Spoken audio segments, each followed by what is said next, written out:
صرف 5 منٹ کا مدرسہ قرآن و حدیث کی روشنی میں 14 رمضان المبارک۔ نمبر 1، اسلامی تاریخ، قرآن کی تعلیم کے لیے ماہر اساتذہ کو مقرر کرنا۔ ایک مرتبہ حضرت عمر رضی اللہ عنہ کے زمانے میں ایک شخص نے ایک آدمی کو قرآن غلط پڑھایا۔ اس کی خبر حضرت عمر رضی اللہ عنہ کو ہوئی تو انہوں نے اس آدمی کو بلا کر غلطی پر ٹوکا اور صحیح پڑھ کر بتایا۔ پھر یہ اعلان کرا دیا کہ قرآن کو عربی زبان کا ماہر ہی پڑھائے۔ کچھ صحابہ کرام رضی اللہ عنہم ایسے بھی تھے جن کو دن میں وقت نہیں ملتا تو وہ رات میں قرآن پڑھا کرتے تھے۔ حضرت انس رضی اللہ عنہ نے انصار کے 70 لوگوں کے متعلق بیان کیا ہے کہ جب رات ہو جاتی تو وہ مدینے میں اپنے معلم کے یہاں جاتے اور قرآن پڑھنے میں رات گزارتے۔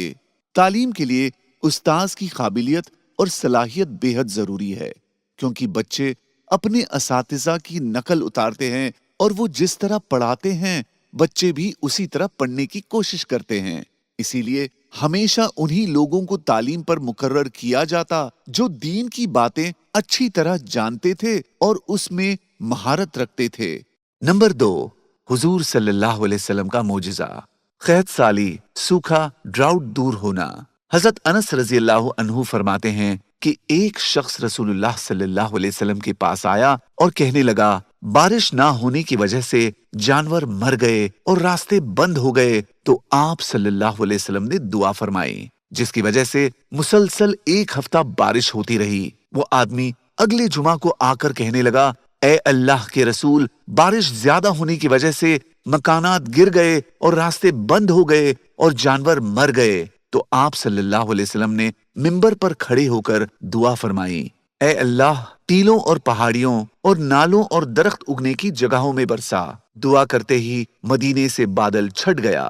نمبر 3، ایک فرض کے بارے میں، کچھ سونا اور چاندی ہو تو اس کی زکوٰۃ۔ اگر کسی کے پاس سونا اور چاندی دونوں ہو لیکن کسی ایک کا نصاب پورا نہ ہو تو دونوں کو ملا کر قیمت لگائی جائے گی۔ اگر دونوں کی قیمت مل کر سونے یا چاندی میں سے کسی ایک کے نصاب کو پہنچ جائے تو ان کی زکوٰۃ ادا کرنا فرض ہے۔ نمبر 4، ایک سنت کے بارے میں، اللہ کے راستے میں خرچ کرنا۔ رسول اللہ صلی اللہ علیہ وسلم نے فرمایا میرے پاس احد پہاڑ کے برابر بھی سونا ہو تو مجھے یہ بات پسند نہیں ہے کہ میرے اوپر 3 دن گزر جائے اس حال میں کہ میرے پاس اس میں سے کچھ بھی ہو سوائے اس کے کہ کوئی چیز قرض ادا کرنے کے لیے رکھ لی جائے۔ نمبر 5، ایک اہم عمل کی فضیلت، باجماعت نماز کا ثواب۔ رسول اللہ صلی اللہ علیہ وسلم نے فرمایا جماعت کی نماز تنہا نماز پڑھنے کے مقابلے میں 27 درجہ افضل ہے۔ نمبر 6، ایک گناہ کے بارے میں، زکوٰۃ نہ دینے والا۔ رسول اللہ صلی اللہ علیہ وسلم نے فرمایا زکوٰۃ کا ادا نہ کرنے والا قیامت کے دن جہنم میں جائے گا۔ نمبر 7، دنیا کے بارے میں، بد نصیبی کی پہچان۔ رسول اللہ صلی اللہ علیہ وسلم نے فرمایا 4 چیزیں بد نصیبی کی پہچان ہے۔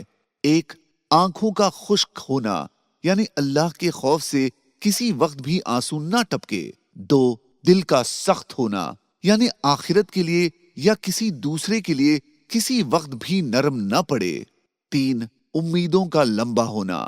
4، دنیا کی حرص و لالچ کا ہونا۔ نمبر 8، آخرت کے بارے میں، مومن کے ساتھ قبر کا سلوک۔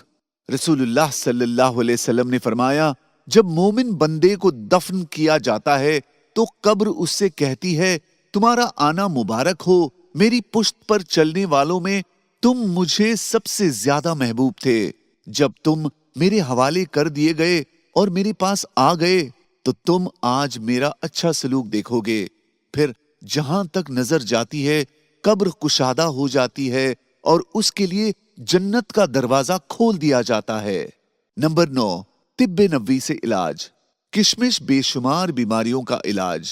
رسول اللہ صلی اللہ علیہ وسلم نے فرمایا کشمش استعمال کرو کیونکہ وہ پت اور بلغم کو ختم، پٹوں کو مضبوط، لا علاج بیماری کو ختم، اخلاق اچھے، دل کو خوش اور غم کو دور کرتی ہے۔ نوٹ، اس میں پروٹین، کیلشیم، وٹامن، آئرن وغیرہ موجود ہے۔ بخار، سردی اور پھیپھڑے کے انفیکشن کو کم کرتی ہے، ہاضم ہے، قبض کو دور کرتی ہے، جسم کی کمزوری دور کر کے قوت دیتی ہے۔ نمبر 10، نبی صلی اللہ علیہ وسلم کی نصیحت، اپنے گھروں میں نمازیں پڑھا کرو۔ رسول اللہ صلی اللہ علیہ وسلم نے فرمایا، اپنے گھروں میں کچھ نفل نمازیں پڑھا کرو اور گھروں کو قبرستان نہ بناؤ۔ جزاک اللہ۔